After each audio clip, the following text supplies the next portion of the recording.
Good evening and good day, my friends. Welcome once again to another in a series of programs, Straight Talk. Today, we will be exploring what is taking place in Guyana in another context.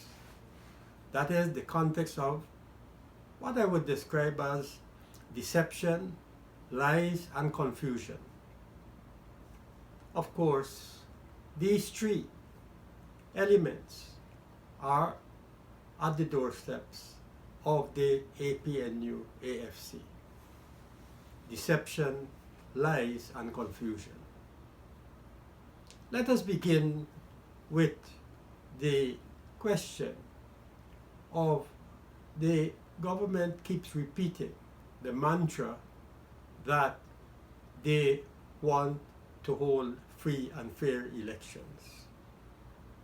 In other words, they say, or they tell the propagandists, look, let's keep talking about wanting free and fair elections. And almost every day in the Chronicle newspapers and on their Facebook account and in public speeches, you would hear spokespersons of the ruling coalition say things to the effect that they want free and fair elections. And they keep talking about it as though it is something that they committed to. But is that true? So the whole idea is keep talking about free and fair elections, but make plans to rig. That's where the deception comes in, and that's where the lie comes in. Keep talking about wanting free and fair elections, but at the same time make plans to rig it. Because they want to stay in the government. They do not want to hold free and fair elections. But that doesn't mean that they shouldn't engage in deception. That is, keep talking about free and fair elections, but utilize what I would describe as the big lie. That is, while you're talking about wanting free and fair elections, you make plans to rig the elections and to win by fraudulent means. That's number one. Number two, keep talking about wanting early elections. Now this is a little distinct from the first one, which is talking about free and fair elections, but making plans to rig it.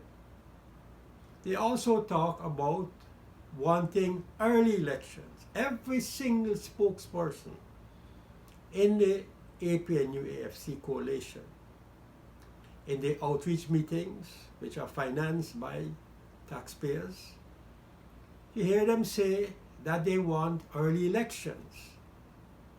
But is that true?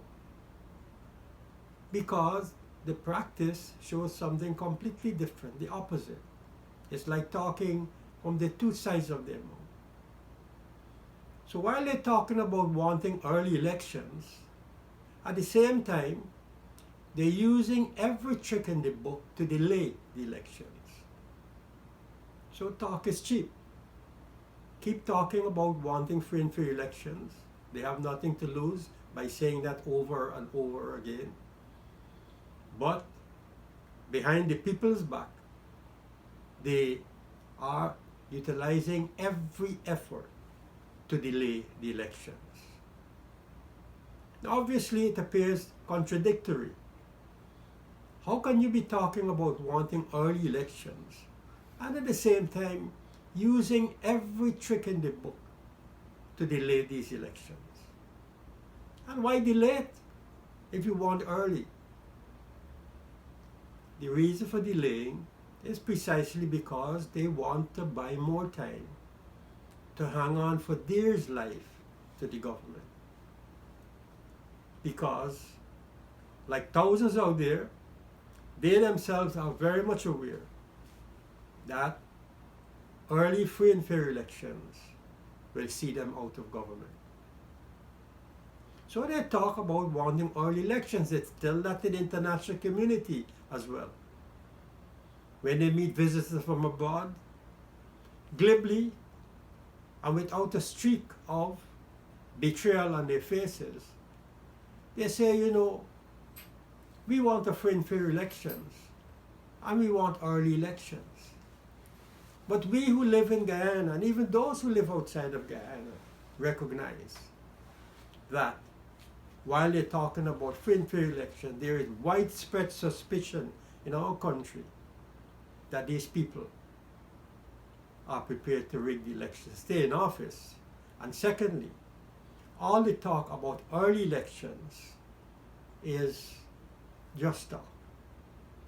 It's all about delaying and keep delaying in order to stay in office, in order to undermine the no confidence motion and to prove to who knows who that they're the most cleverest people in the whole of Guyana, probably in the whole world. Now let's move on.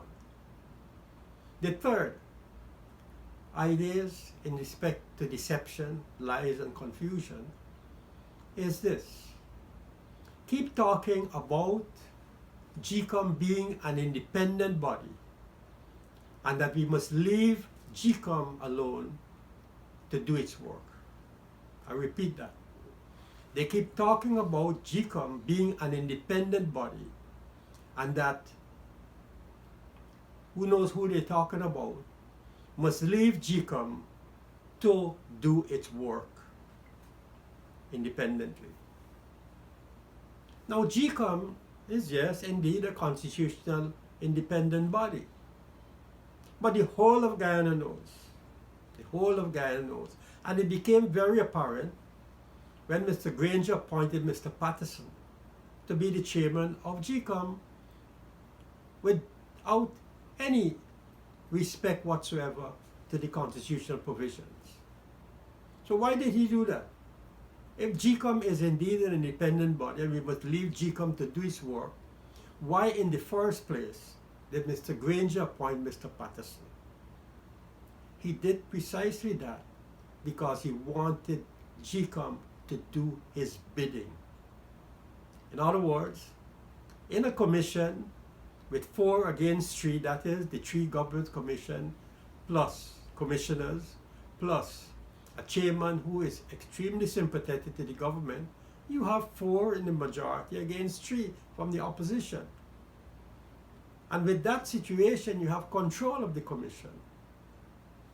So when we hear all the talk about GECOM is an independent body and they cannot interfere in GECOM and that the opposition must leave GECOM to do its work, again, that is like sucking cane and whistling at the same time. Because the whole of Guyana knows that the original intention of the government was to exercise control over GECOM by having a majority of 4 in that institution. And even now that you have a chairman agreed to by government and opposition, yet elements of control are now coming out in respect to the independence or compromising the independence of GECOM.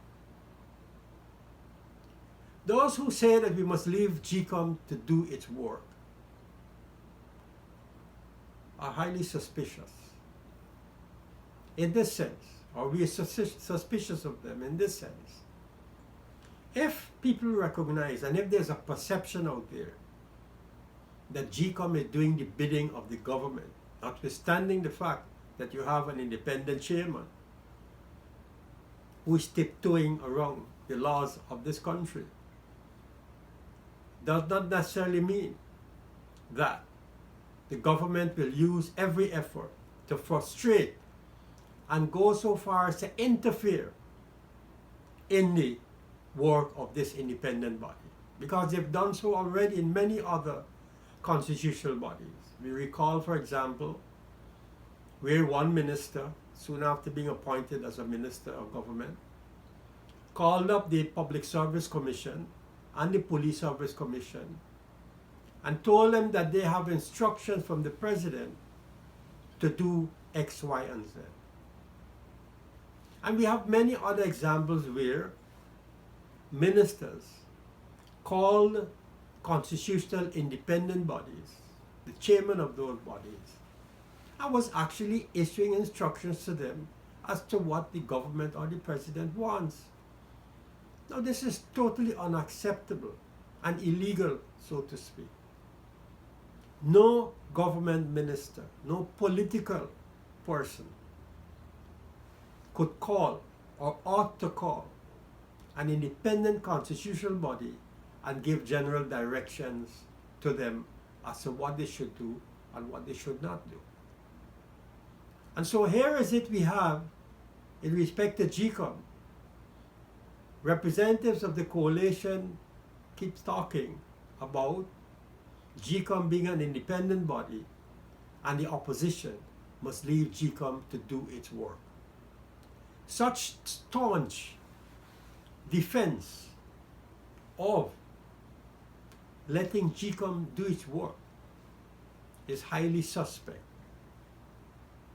Now, I am sure that if GECOM was taking more independent positions in the case of the chairmanship, and if the chairman was taking positions that to a large extent coincided with the views of the three opposition members in the commission, she would of course be tainted by the government benches as a person unsympathetic to the government. So, by means of frustration and interference and subterfuge, this independence of the commission and all this talk, what I would describe as loose talk, that the opposition must leave GECOM to do its work, is highly suspect. And it's only a matter of time for us to eventually see what will play out in this matter. We keep moving on to the next area that I would like to address.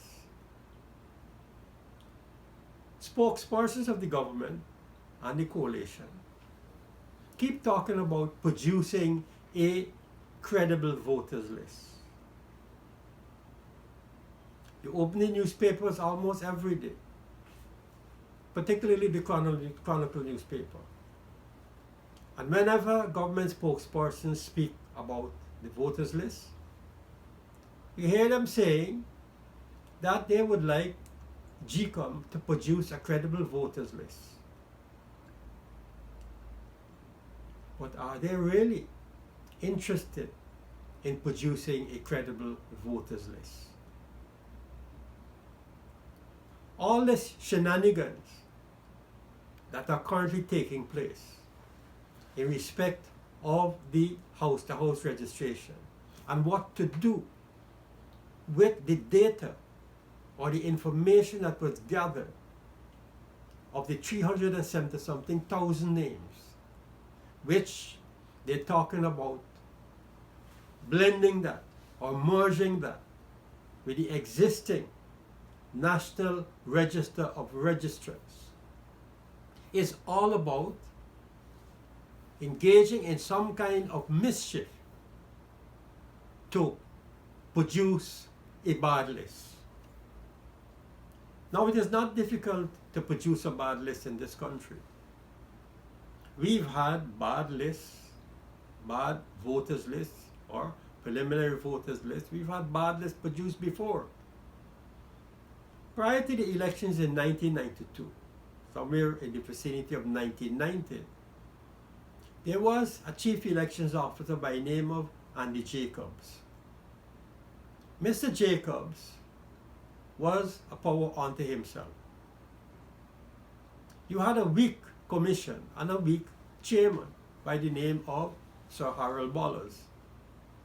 In those days, there was only one representative from the opposition against three members other than the opposition in the commission. You had the chairman, Sir Harold Bollers, who was very sympathetic to the government, and you had two members from the government, as well as a secretary that was highly supportive of the then government. So essentially you had four government supported persons on the commission prior to 1992 against one from the opposition. And that one member of the opposition in those days was yours truly. It was an extremely difficult task for me in those days to work in a commission that was so loaded against the opposition.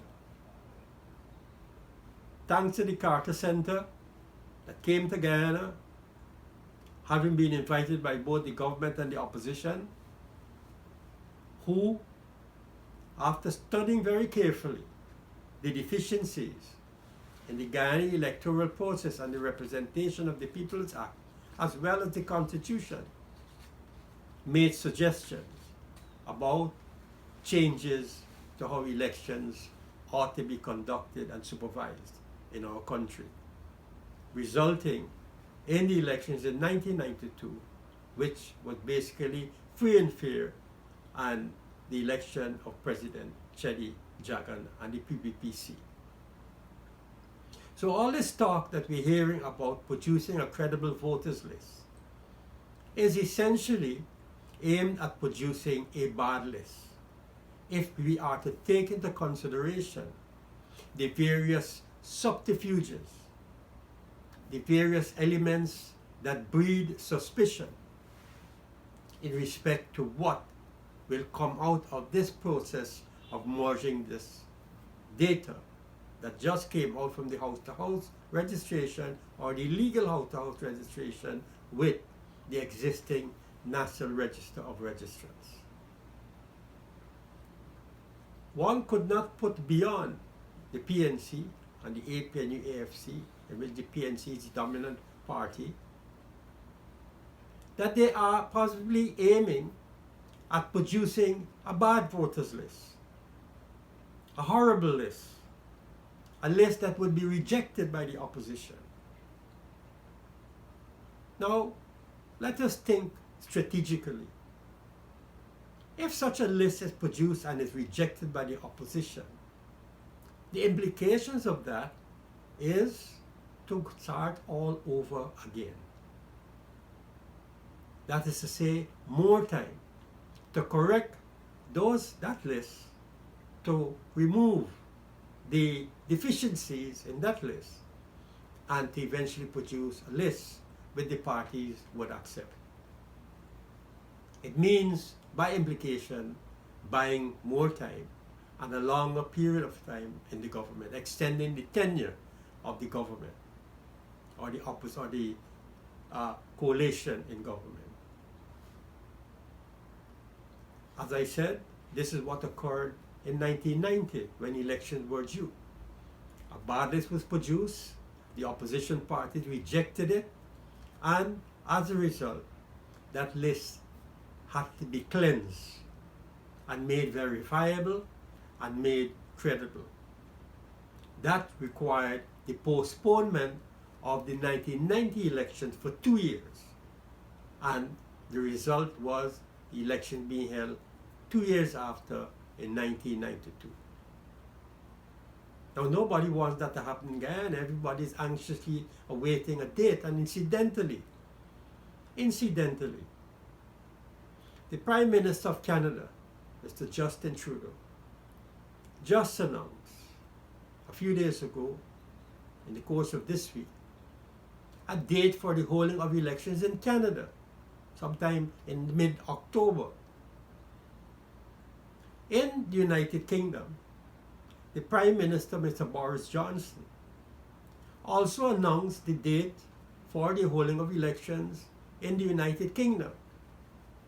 Now, of course, there are different problems in the United Kingdom where the opposition, who's controlling Parliament, voted against that. But the fact of the matter is that the British Prime Minister announced a date for the holding of elections. And in the case of Canada, the Canadian Prime Minister announced a date for the holding of elections. Now, implicit in those announcements is that they have electoral bodies similar to what we have in Guyana called GCOM that is always ready at any given point in time to hold an election. So the president of Guyana must have heard that the Canadian Prime Minister announced a date. He didn't say he's waiting on the Canadian version of GCOM to tell him that they're ready. It's the other way around. Nor did the British Prime Minister say, look, I'm awaiting the British electoral system similar to GCOM to tell me when they're going to be ready. It doesn't work that way. The two prime ministers announced a date for the holding of elections.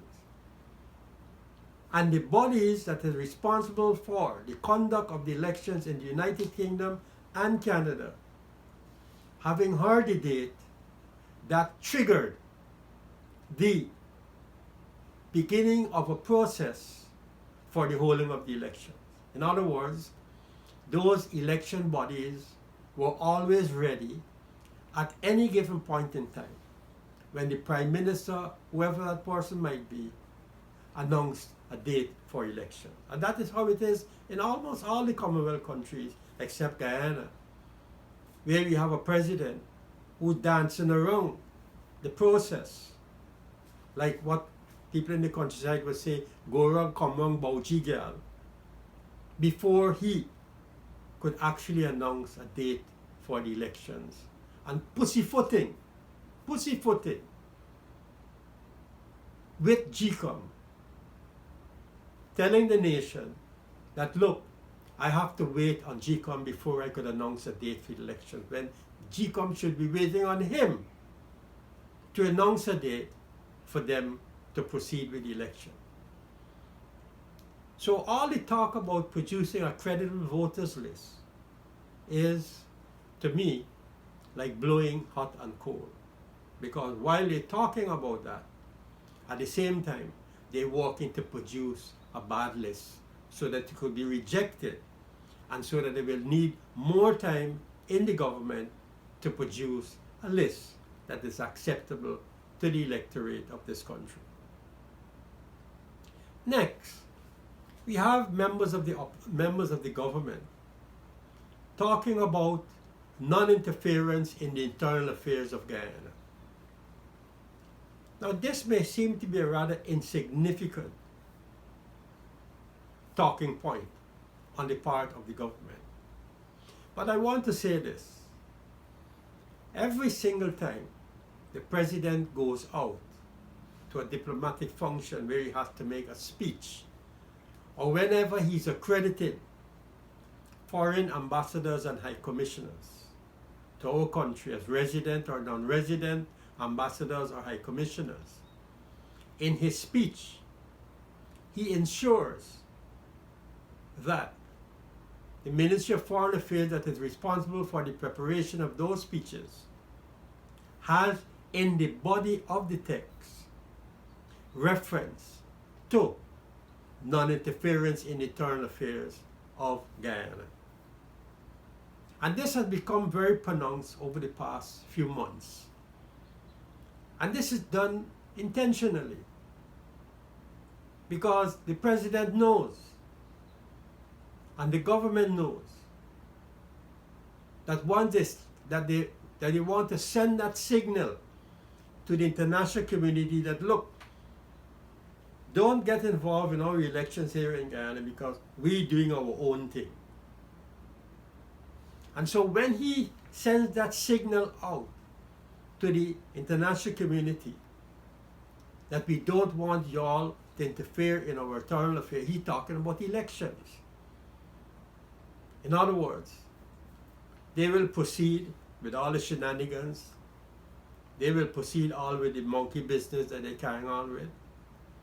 And nobody must say anything from the international community. Keep out from interfering in these matters. And that is precisely why in the speeches of the president you keep hearing talk about non-interference in the internal affairs of Guyana. But you know what? Here's the thing.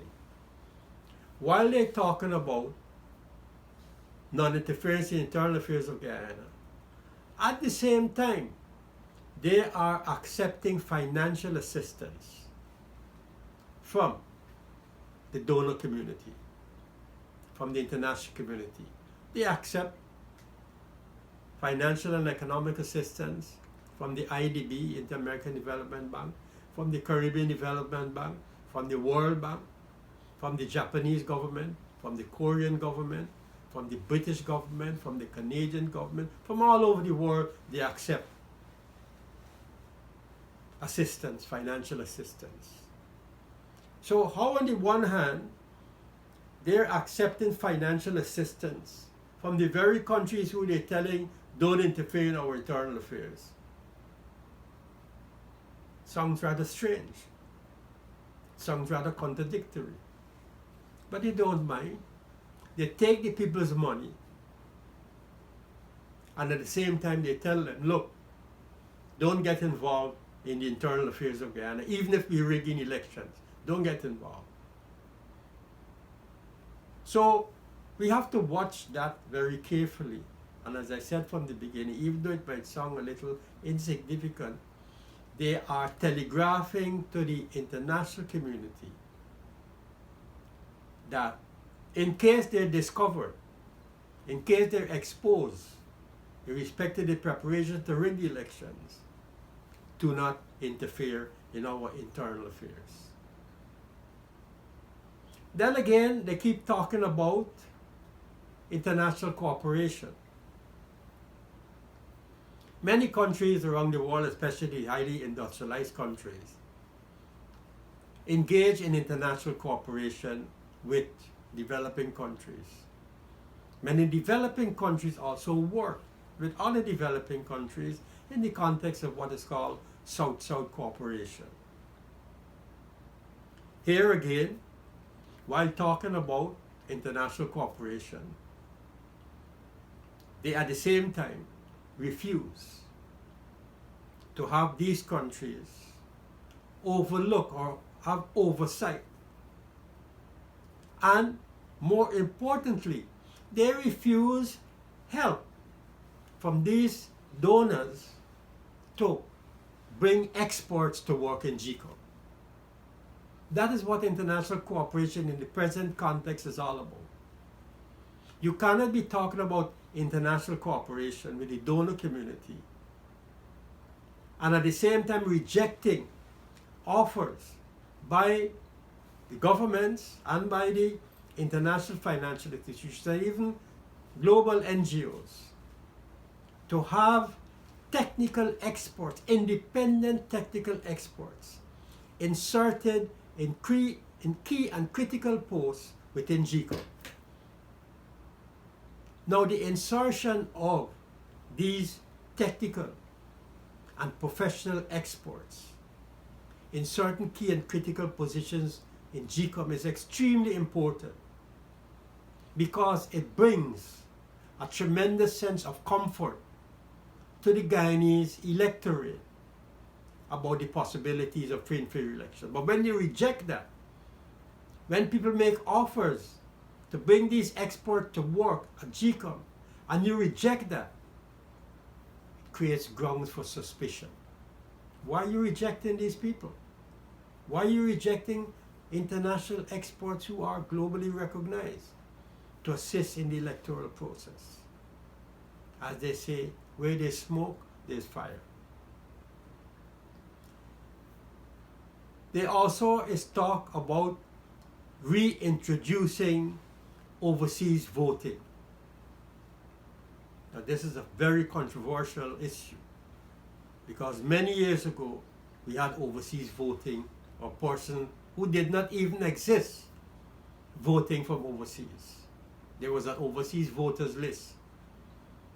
And 99.9% of the people on that voters list, overseas voters list, were merely phantoms. They didn't exist. And that has been proven by international NGOs who did the research. So what I'm saying is that we're hearing talk about the reintroduction of overseas voting. that is a very controversial and highly suspicious move on the part of government if they intend to proceed in that direction. Because the whole idea behind overseas voting is to pad the voters list with people who don't exist, in order to have a bloated voters list of people who do not exist, but people who will vote, quote unquote, for the APNUAFC. Last but not least is the question of selecting the staff who will be in charge of GECOM. In the past, the staff was selected by GECOM itself, that is to say, the commissioners and the chairman. Now the selection of that staff has moved, or the responsibility has moved away from GECOM, and is now with Mr. Lowenfield and his people in what is called a secretariat. We know from experience, years and years of experience, that most of the people who are hired by GECOM to work not only on elections day, but even before the elections, like in this house registration that just was completed. GECOM and the secretariat, I should say, not GECOM, but the secretariat of GECOM, usually hires people who they know are sympathetic to the APNUAFC. And you see it everywhere you go. We live here, we smell it, we know it. And so these are some of the deceptions and lies that are emanating from the ruling coalition in respect to elections in Guyana. Coupled with that, or compounding the situation, is the confusion. They keep creating an atmosphere of confusion. People are not sure whether elections are going to be held before December 2019 or in March next year. Smokes and mirrors. This is the game that we're playing. They play with the minds of people. And it's all part and parcel of the deception and the lies and the confusion syndrome that has been cultivated by this government. Finally, another matter that we need to keep in focus is attempts by the three commissioners and by the government externally to keep the pressure on the GECOM chairman. Keep the pressure on her so that she would be more inclined to support whatever interests the government might have in respect to the holding of elections in this country. We hope that she will be strong enough, as they say, the Iron Lady, as they describe her, to resist these pressures and to, as a retired judge, give justice where it is needed. Because Guyanese people want to ensure that GECOM produces a free and fair elections, and that as a result of those free and fair elections, there is a change of government in which all Guyanese would benefit from such changes. As I said in a previous talk, this fight involves every single Guyanese, especially the fight to ensure that we have a change of government. Everyone must be involved, and everyone has a role to play. Let us keep up the struggle, let us intensify the struggle to ensure that the Guyanese electorate get justice. And for them, justice means participating in an election that is free and fair, and that is free from fear, so that at the end of the day, they have a government to which they are satisfied, and results which they can live with. Thank you, and until next time, let's continue the dialogue on Straight Talk. Goodbye.